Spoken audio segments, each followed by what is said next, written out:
sinirlendim. Herkese merhaba arkadaşlar. Kanalıma videoma hoş geldiniz. Ay düşüyor. Kanalıma videoma hoş geldiniz arkadaşlar. Melike'den de size bir merhaba arkadaşlar. Şimdi görmüş olduğunuz Melike susar mısın? Arkadaşlar bir giriş yapmaya çalışıyorum. Olmadı. En baştan. Girişi en baştan alacağız. Herkese merhaba arkadaşlar. Kanalıma videoma hoş... Yok, böyle de olmaz. Herkese merhaba arkadaşlar. Kanalıma videoma hoş geldiniz. Arkadaşlar bugün görmüş olduğunuz gibi bir bebek videosu çekiyorum arkadaşlar. Görüyorsunuz karşımda zaten burada çocuk videoları izliyor ve biz de onu arkadaşlar bugün çekeceğiz arkadaşlar. Evet. Bakalım şimdi neler izliyor arkadaşlar. Şu an yani ay düşecek çocuğum. Dur. Evet arkadaşlar bakalım ne olacak.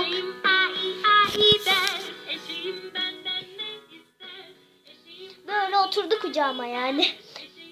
Böyle kucağıma oturdu arkadaşlar. Ya arkadaşlar nasılsınız?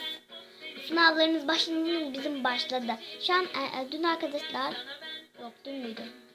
Dünden önceki gün dün arkadaşlar Türkçe sınavı oldum.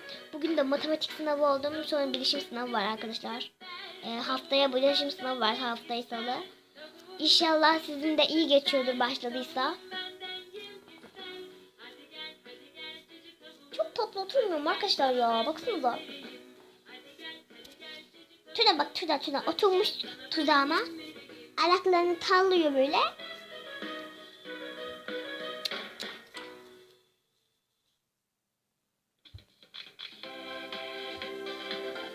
Arkadaşlar şu yazıyı size göstermem lazım. Görünüyor bilmem. Kanalımıza abone olun yazısına. Ne? Gösteremiyorum.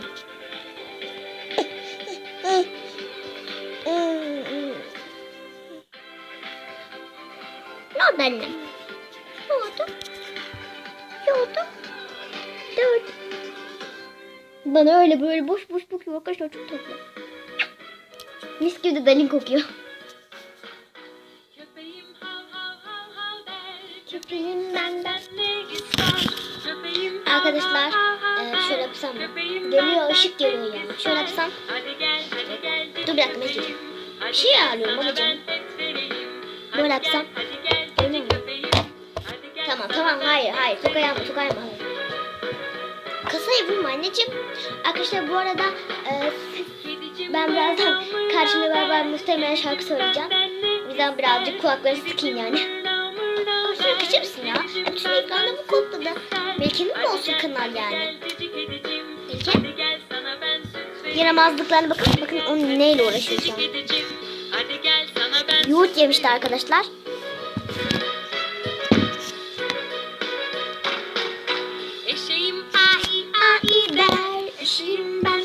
İçinde bitti. Yok yoğurt.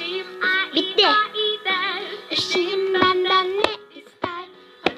Hadi gel cici eşeğim. Hadi gel sana ben ot vereyim.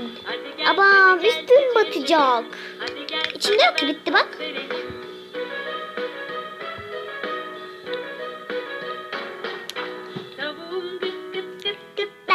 Tavuğum benden ne ister? Tavuğum gıt gıt der. Böyle biz makyaj yapıyoruz. Mesela çileği alıyoruz, yoğurdu karışık yapıyoruz. Mikserle yapıyoruz. Çilek yoğurt yiyor. Babam yapma. Tamam yok işte ya. Ay burası nasıl varmış arkadaşlar, görüyor musunuz? Bir dakika göreceksiniz de.